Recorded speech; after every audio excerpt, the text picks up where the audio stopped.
Well, let's get you more perspective now on TikTok and the US. I'm joined live from Newton, Massachusetts by Roger Entner, founder and lead analyst of Recon Analytics. Welcome back to the show.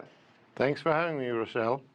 So let's start with what is it exactly that's really raising red flags for US regulators to the point where they're investigating TikTok?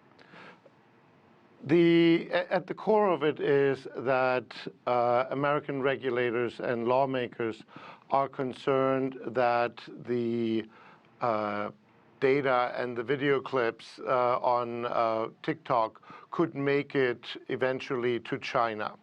And it's very popular with teenagers, and a lot of teenagers join the military, and TikTok records also the location and duration and the content.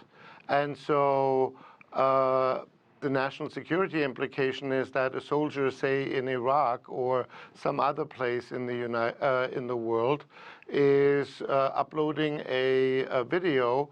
It makes it to China, and that helps Chinese state security to identify where American soldiers are.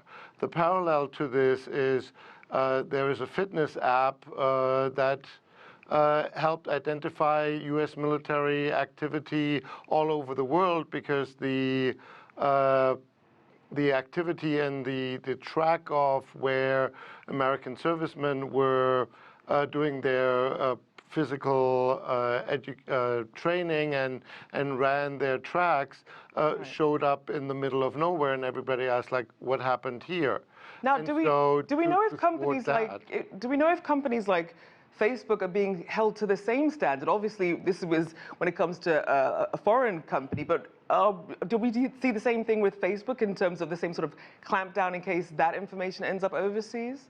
Facebook is not subject to the Chinese cybersecurity law, whereas the concern is that even though TikTok is storing the data in the United States and in Singapore, that if there's a Chinese subpoena, that TikTok and its Chinese parent will have no choice but to transfer the data to China, and that it gets that way into the hands of Chinese authorities.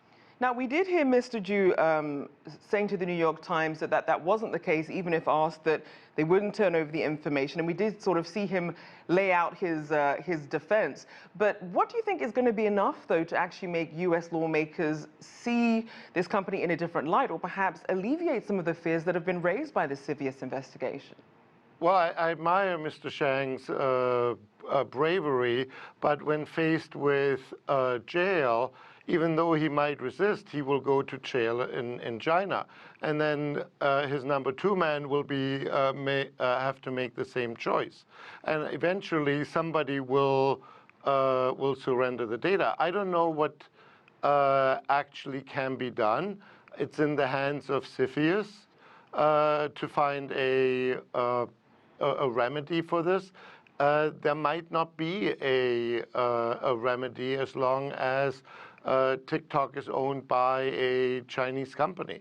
It really depends on how concerned CFIUS and American security bodies are. And it's really interesting to see how much more concerned American security organizations have become on social security information, because when Melody was acquired by TikTok, nobody actually thought about filing a request for CFIUS to sanction the transaction. Today, if a social media company in the United States would be acquired by Chinese companies, it would be absolutely advisable to do that. And you mentioned Musical.ly, just so that people sort of know the background, that Musical.ly ended up being acquired by ByteDance and was sort of brought into the ecosystem through their app Douyin to create TikTok. And we actually found that Bloomberg was reporting that Musical.ly was actually bid on initially by Facebook, who had tried to buy it, but they actually lost that bid. And we're now seeing that CEO Mark Zuckerberg is now joining the criticism against TikTok. How should companies then, Chinese companies, navigate this political space, especially when you have obviously a lot of rivals and other tech firms with their own interests as well? It's a really unenviable situation for Chinese tech companies wanting to expand into the United States. And it has become more and more difficult. The only advice that you can give is that if they're interested in buying an American company, is to get proactively a decision by CFIUS and abide by the rules. Because otherwise, there are examples like, for example, Grindr, which is a dating app for gay Americans or around the world, has been forced to be divested by its Chinese parents because of security concerns.